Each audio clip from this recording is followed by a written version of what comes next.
नमस्कार जी, उत्तर प्रदेश उत्तराखंड देख रहे हैं आप। मैं हूं कुंदन जमैर। सियासत में दो पार्टी, दो नेता करीब आते हैं तो 10 विरोधी खड़े हो जाते हैं। ऐसा ही बीजेपी और सुभाषपा को करीब आता देख सपा के साथ हो रहा है। पूरी सपा का जैसा गला सूख रहा है, एक एक कर पूरी पार्टी ने मोर्चा खोल दिया है।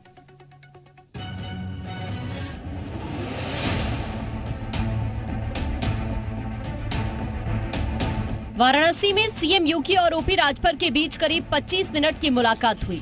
कहा जा रहा है कि दोनों पार्टियों में गठबंधन को लेकर ये मुलाकात अहम रही।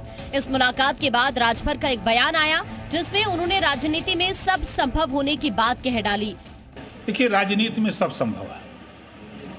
हमारे दरवाजे सबके लिए खुले, कोई रोक नहीं है।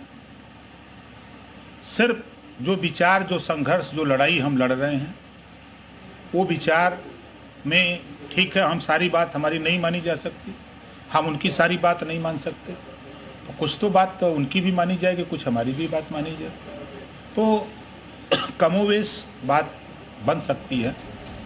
राजभर का बीजेपी से गठबंधन पर बयान आया नहीं कि सपा ने हमलों की बौछार शुरू कर दी। स्वामी प्रसाद मौर्य ने कहा कि चुनाव आते ही राजभर दुकान खोलकर बैठ जाते हैं, यहाँ तक कि राजभर की पैदाइश पर सवाल उठा दिए। ओम प्रकाश राजभर की पैदाइश ही तालमेल और गठबंधन से हुई है। हम लंबे संघर्ष से अपने बलबूते पर विचारों के साथ संघर्ष किए हैं और विचारों के बलबूते पर हम सत्ता में भी आए हैं, विपक्ष में भी बैठे हैं। लेकिन अगर ओम प्रकाश जी गठबंधन नहीं करेंगे तो 20 साल तक वो खुद नहीं विधायक बन पाए। पहले भाजपा से गठबंधन किया तो 4-5 विधायक जीता है, आपकी सपा से किया तो 8 विधायक हो गए।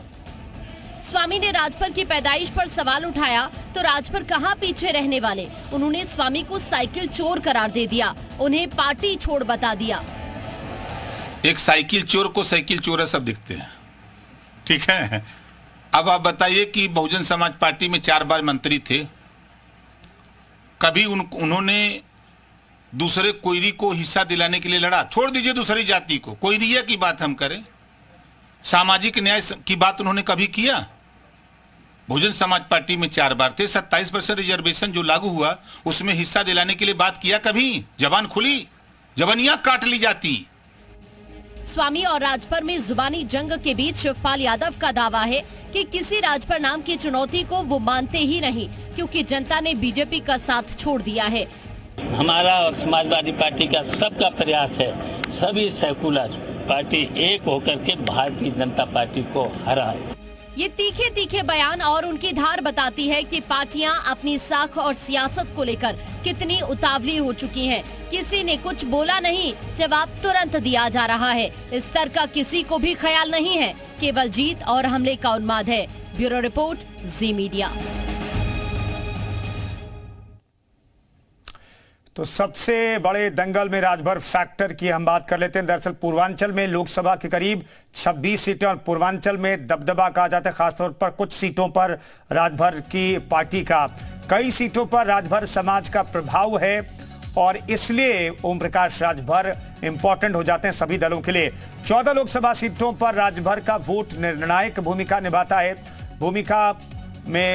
यही भूमिका जो है उनकी राजनीतिक अहमियत बढ़ाती है। 2022 के चुनाव में पूर्वांचल में कमजोर दिखी थी बीजेपी और इसलिए बीजेपी ने प्लान बदला है। पूर्वांचल के 4 जिलों में बीजेपी का खाता भी नहीं खुला। राजभर के साथ आने से बीजेपी को फायदे की उम्मीद है। राजभर अगर बीजेपी के साथ जाते हैं, सपा को नुकसान संभव है और दूसरी तरफ बीजेपी को फायदा हो सकता है। तो कुल मिलाकर देखें तो राजभर, जब बीजेपी से नजदीकियां भी राजभर की हो रही हैं ओम प्रकाश राजभर की, तो समाजवादी पार्टी बौखलाई हुई है। दरअसल बनारस में मुख्यमंत्री योगी आदित्यनाथ के साथ 20 मिनट से ज्यादा की मुलाकात की वजह से कई तरह के कयास और अटकलें लगाए जा रहे हैं। दरअसल बीजेपी के कई नेताओं के साथ उनकी मुलाकात पिछले दिनों भी होती रही और अटकलें लगाई जाती रही और अब इन अटकलों पर फाइनल मुहर जो है दिल्ली में लग सकती है। फिलहाल आगे बढ़ते हैं।